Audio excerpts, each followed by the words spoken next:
안녕하세요. 저는 21살, 그리고 17살 두 딸을 키우고 있는 40대 후반의 여성입니다.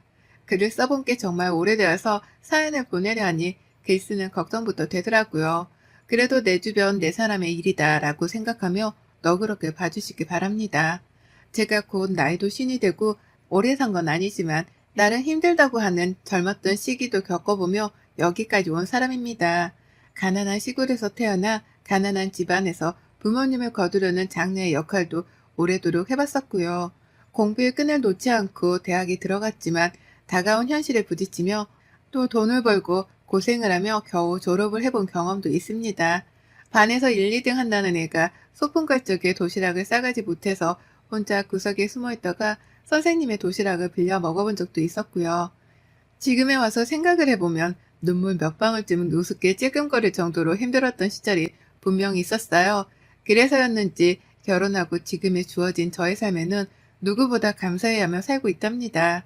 이전만큼 배고픔을 느낄 여유도 없고 또 이전만큼 누군가의 눈치를 보며 숨거나 피해야 하는 처지도 아니니까요. 저희 남편은 전문직에 종사하는 사람입니다. 병원이나 법조 계열은 아니지만 자격증 하나 가지고 사무실 차려서 돈벌이를 제법 잘하고 있는 사업자예요. 이 사람의 친구가 운영 중인 법인 회사에서 제가 잠시 일을 했었는데요. 거기서 오고 가며 만난 남편이랑 눈이 맞아서는 어찌해서 결혼까지 하게 되었습니다. 저에게는 참 대단한 왕자를 만난 꼴이었지만 남편에게는 많이 기울어지는 여자를 만난 꼴이었죠. 그게 정말 찐 사랑이고 했을지라도 주변 사람들 눈에는 많이 답답하고 싫었을 겁니다. 저희 시댁도 마찬가지였고요. 시부모님은 저를 무척 반대하셨어요. 학력도 좋고 직장도 제 능력으로 들어가 일을 하고 있었던 거지만 딱 하나 아무것도 보잘것없는 저희 집안 자체에 대해서 많이 싫어를 하셨답니다. 그렇다 보니 저는 결혼을 하며 시댁 눈치를 많이 봐야 했답니다. 남편만 보고 있으면 나를 많이 아껴주고 또 돈 눈치, 사람 눈치 보지 않도록 많이 도와줬지만 시댁 앞에만 서면 저는 한없이 작아졌어요. 분명 나는 더 이상 돈 걱정도 하질 않는데 시댁이라는 단어만 떠올리면 뭔가에 많이 속죄해야 하는 것만큼 답답하고 눈치를 보게 되었답니다. 그건 40대 후반이 되어 내일 모레 50을 바라보고 있는 지금에까지도 변한 게 하나 없었죠. 시댁이랑 저희 집이 거리상 차를 타고 이동하면 겨우 20분 정도가 걸립니다. 제법 가까운 거리였는데 문제는 시어머니의 태도셨죠. 며느리를 싫어는 하지만 자주는 봐야겠고 옆에서 잔소리라도 한마디 더 퍼부으며 기강이라도 잡아야겠다고 생각을 하셨던지 저를 유독 찾으셨어요. 저희 남편이로 아주버님이랑 형님도 계시거든요. 그런데 형님네한테는 전화 한번 찔끔 하지 않으면서 저한테만큼은 참 자주 매달리다시피 하며 연락을 해오셨답니다. 집으로 오라고 말이죠. 저희 아주버님은 남편이랑 비슷한 계열에서 일을 하다가 지금은 완전히 사업만 하고 계시고요. 형님은 그 일을 거들고 계세요. 결혼하며 들었던 건데 형님네는 저희 집과는 비교도 안 될 만큼 덕망 높고 돈도 많은 부유하고 좋은 환경의 집안이었습니다.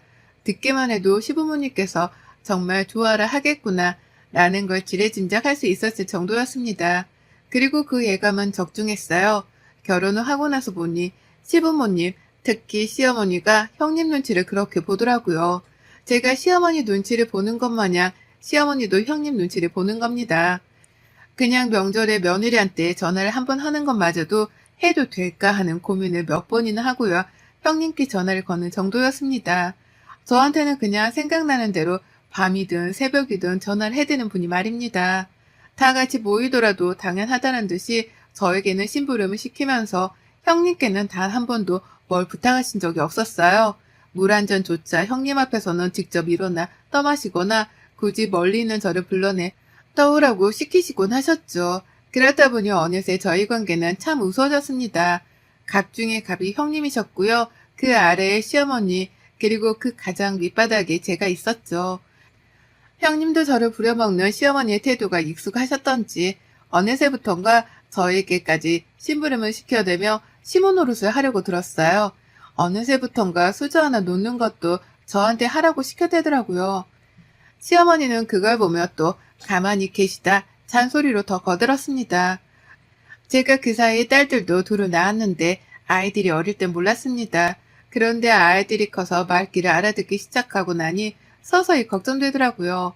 내 아이들이 할머니 집에 왔을 때 이런 꼴을 보고서 나를 어떻게 생각할까라는 걸 말이죠. 그리고 아니나 다를까 이런 걱정들은 모두 현실이 되어서 이제는 아이들이 할머니 집에 가는 걸 죽기보다 싫어한답니다. 가면 엄마 혼자 종년마냥 일을 하고 또 나이대가 비슷한 형님의 시중까지 받들며 힘들어하는 꼴을 봐야만 했으니까요. 남편 하나만 보고 살면 정말 저는 복받은 사람이었어요. 전보다 훨 좋은 환경에서 잘 살고 있는 게 분명한데 시댁하고 얽히기만 하면 저는 언제나 현실 파악을 하곤 했죠. 난 그냥 태생이 못나게 태어난 사람이라서 눈치 보는 팔자를 절대로 고치지 못하는가 보구나 라는 걸 말입니다. 그런 저를 보고서 안쓰럽지도 않은지 시어머니랑 형님은 갈수록 저를 대하는 태도가 기고만장해졌어요. 특히 형님은 저랑 동갑내기 딸자식을 키우면서도 단 한 번은 서로 공감하거나 위로해 주지도 않고 또 덕담이나 대화 자체를 진득히 주고받아 보려 하지도 않으시더라고요. 오히려 뜬금없게도 제가 좋은 대학을 나왔다는 것을 문제 삼으며 몇 번이고 제 자존심에 스크래치를 내셨답니다. 그 좋은 대학을 나와서도 결국 결혼해서 집에 붙어있지 않냐며 시어머니랑 이 말을 농담이라 뱉어내며 깔깔거리고 웃으신 적도 있었고요. 저희 아이가 학교에서 내내 전교 1, 2등을 놓치지 않으며 좋은 성적을 받아올 때에도 저희 남편이 자랑하는 말에는 침묵을 하고 계시다가도 제가 기분 좋다며 따라 웃으면 그래도 동서머리가 영 돌대가리는 아니었나 보네. 나는 막말을 퍼부으며 가소롭단 듯 웃어보기도 했어요. 남편이 놀라 돌대가리가 뭐냐고 되물으면 형님은 우리 도련님 또 사랑꾼 되셨네. 농담이에요, 농담. 라면서 웃으며 또 서둘러 자리를 떠버리셨죠. 저한테 똥을 투척하시고는 그냥 그 길로 사과 하나 제대로 안 하고 도망을 가버리신 겁니다. 이런 식으로 비아냥대며 기분을 망치고 자리를 혼자 떠버린 경우가 더러 있었어요. 늘 얼굴이 울그락불그락 시댁만 가면 저의 자존심은 여기저기 난도질을 당해 너덜너덜해지곤 했답니다. 그걸 위로하는 건 저희 남편이랑 애들이었지만 사실 좀 속상하기도 했어요. 남편은 왜 시댁에서 한마디도 제대로 못하는가 싶어 답답하기도 했거든요. 시댁에서 받을 재산이라도 생각을 해서 가만히 얌전을 떠는 건가 싶기도 했고 나를 정말 소중한 사람으로 생각해 주질 않는가 보구나 싶기도 해서 저 혼자 실망을 했습니다. 누구도 알지 못하게 혼자 쏘가리를 하며 사는 일이 많아졌고 그렇다 보니 더 이상 돈 걱정을 하지 않지만 마음고생은 한결같이 해오고 살았어요. 그러다 저희 큰아이가 작년에 수능을 칠 나이가 되었고요. 저희 아이는 재수를 하게 되었습니다. 워낙 공부를 잘하던 아이였는데 수능을 망친 바람에 더 좋은 대학으로 진학을 하기 위해 스스로 내린 결정이었어요. 저희 부부는 무조건 아이를 응원하기로 했고 그래서 지금 열심히 뒷바라지를 하는 중이었고요. 하지만 이것마저도 시댁에서는 특히 형님은 눈의 가시로 취급을 하셨어요.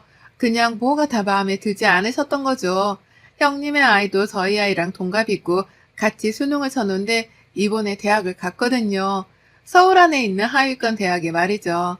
형님이 절 싫어하는 걸 아니까 형님 아이가 수능을 칠 때에도 그리고 대학에 붙었다는 소식을 들었을 때에도 저는 무조건 격려하고 칭찬하고 또 안부를 여쭙는 전화만 날렸습니다.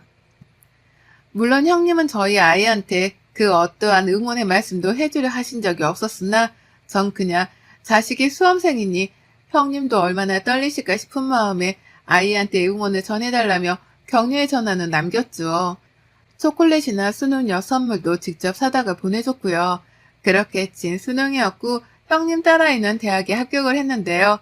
형님의 태도가 이상하더라고요. 저희 아이가 재수를 하는 것이 꼭 저를 닮아 모지리같이 구는 행동이라며 이해할 수 없던 반응을 보이신 겁니다. 자식의 부모인 저희 부부가 괜찮다며 가만히 있는 와중에 뜬금없이 형님이 말이죠.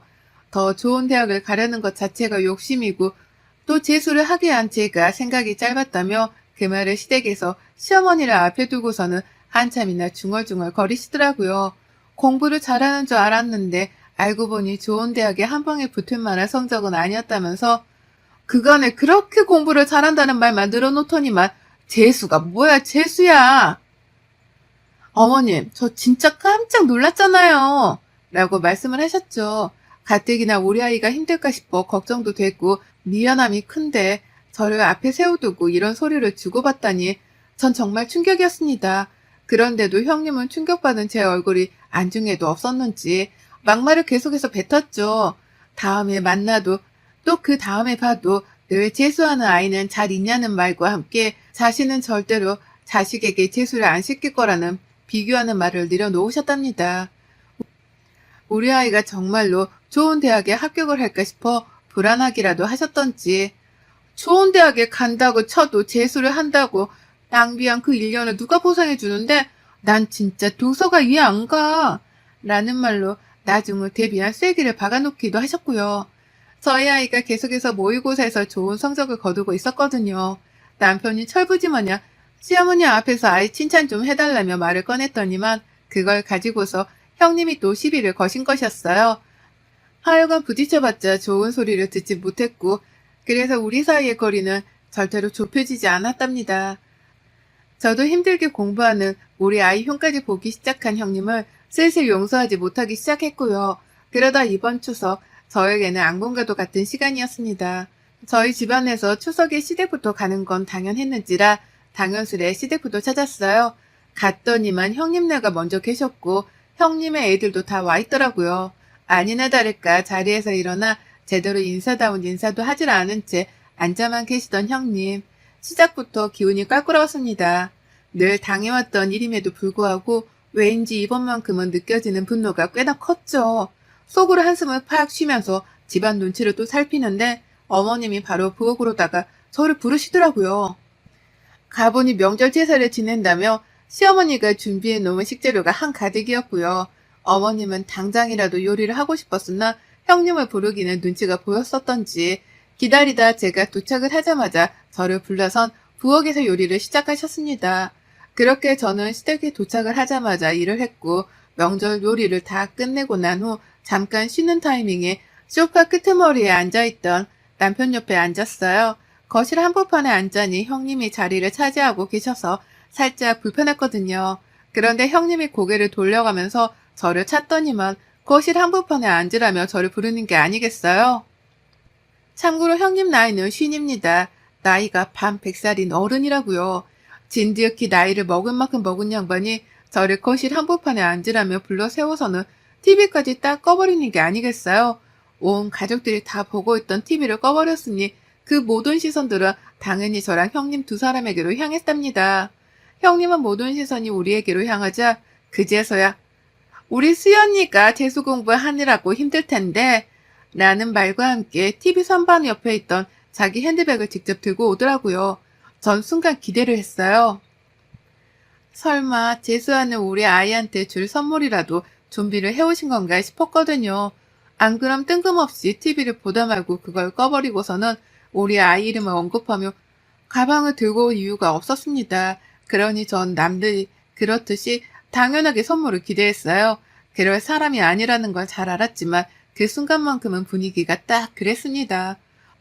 저희 남편도 뭔가 받을 게 있는 건가 싶었던지 기대를 하고서는 자리에서 일어나 제 쪽으로 다가와 같이 앉아버렸고요. 그런데 소리가 이상했습니다. 이상 야릇했어요. 선물이라는데 재수를 하는 아이한테 줄 선물인 줄 알았는데 소리가 굉장히 부스럭거리면서 요란스럽더라고요. 그냥 요란스러운 게 아니라 무슨 플라스틱 과자 봉다리를 마지작거리는 와중에 뭔가가 부스러지는 듯한 소리까지 나는 듯이 부산스러웠습니다. 순간 신경이 곤두서다 못해 이게 뭔가 싶은데 형님의 가방 안에서 나온 그 무언가의 정체를 보자마자 전 소스라치게 놀라며 외마디를 뱉어내고 말았습니다. 아... 라는 탄식 말입니다. 그건 바로 미역이었어요. 네, 애 낳고 먹는다는 그 미역 말입니다.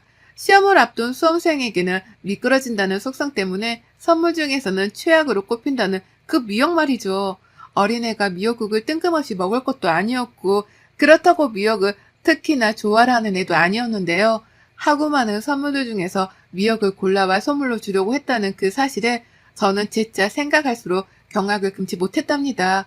웬일로 형님이 저를 먼저 불러서는 딸아이까지 언급을 하며 가방을 찾아오길래 대단한 선물 혹은 현금이라도 줄 줄 알았다며 제 옆으로 쫄래쫄래 다가왔던 남편.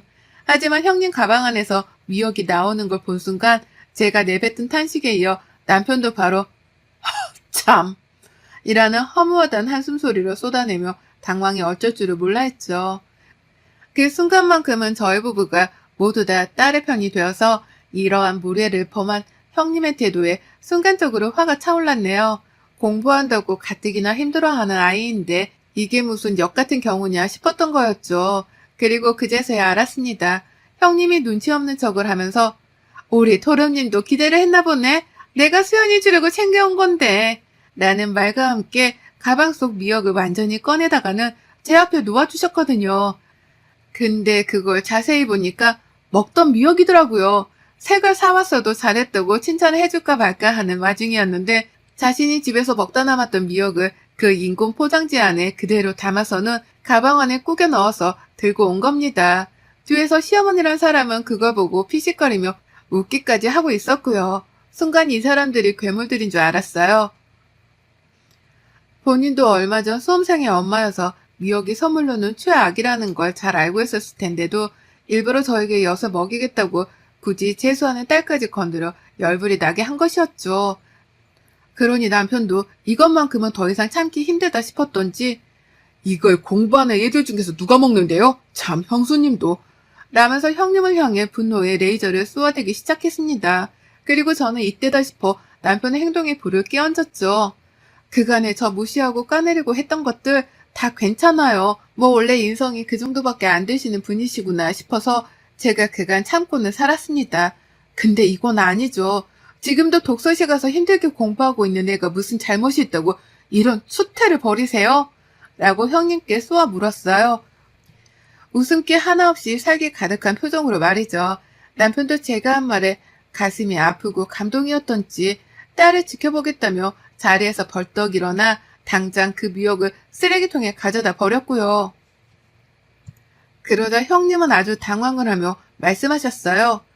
내가 뭘 잘못했다고 부부가 같이 나서서 이래? 내가 기껏 생각해서 챙겨왔구만. 부부가 참 너무하네. 라면서 혼자 착한 척, 신경 써준 척은 다 하면서 오히려 저희를 비난하시더라고요. 오버하는 중이라는 말까지 하셨답니다. 그러니 저는 내가 오버를 하는 건가 싶다가도 도저히 용납이 되질 않는 형님의 말씀에 결국 화를 터뜨리고야 말았어요. 거참, 나이값 좀 하고 사세요. 반백살 먹은 양반이 유치하게 뭐하는 짓이야 이게? 정말 수준 낮아서 더는 같이 상종을 못 해주겠네. 라는 말과 함께 자리에서 벌떡 일어나 버렸습니다. 그리고는 남편이 쓰레기통에 가져다 버렸던 그 미역을 다시 꺼내 가져와서는 거실 한복판에서 난리를 쳤죠. 미역을 손으로 부시고 쪼개고 바닥에 떨어뜨려 발로 밟아가면서 시댁을 개판으로 만들어 버렸답니다. 난리부르스로 떨었어요. 형님께는 사과하란 말도 안 했어요. 어차피 그 성격에 사과 따위는 없다는 걸 제가 누구보다 잘 알았거든요. 기대하는 게 없었기 때문에 사과는 바라지도 않았고요. 전 단지 제가 지금 너무 화가 나다 못해 감정을 다스릴 수가 없으니 내가 미치면 얼마나 미치는지에 대해서 보여줘야겠다는 생각뿐이었습니다. 그래서 멀쩡한 미역을 갖다가 형님이 보시는 앞에서 미역을 부셔다가 버려댔죠. 정말 한순간에 시댁은 시커먼 것들이 사방팔방에 뿌려져서 난리였어요. 딴 게 아니라 이게 바로 개판이구나 싶었습니다. 남편은 흥분한 저를 말려야겠다 싶으면서도 속이 시원하긴 했던지 슬그머니 바닥에 떨어진 미역을 발로 차버리더라고요. 그건 정말로 제 남편이 미역을 갖다 버린 것에 이어서 할 수 있는 최선의 방법이었기에 전 흐뭇해하면서 내버려뒀어요. 그리고 그 난리가 난 시댁을 뒤로한 채 제사상이고 뭐고 아무것도 도울 생각을 안 한 채 집에 가고자 남편을 불렀습니다. 갈 준비를 하라고 말이죠. 시어머니는 그제서야 앞에 나서서 어딜 가냐며 절 붙잡으려 하셨어요. 제가 가버리면 집안에서 제사를 도울 며느리가 없었기 때문에 혼자 그 개고생을 다 하셔야 했거든요.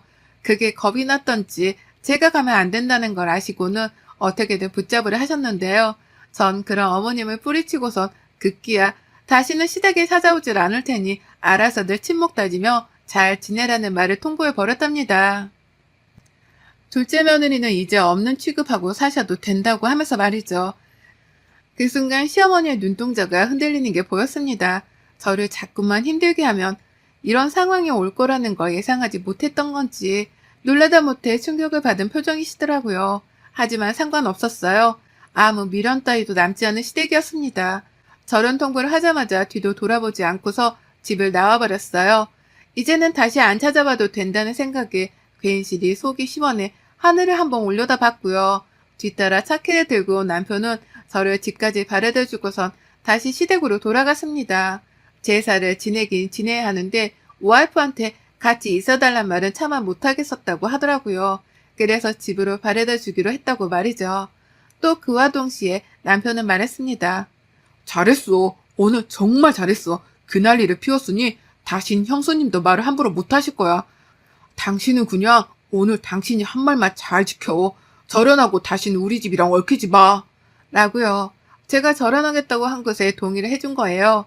그러니 명절이어도 자기 혼자 시댁에 갈 거니까 저는 절대로 다신 참석하지 않아도 된다는 말도 해준 것이었습니다. 천군만마를 얻은 기분이었어요.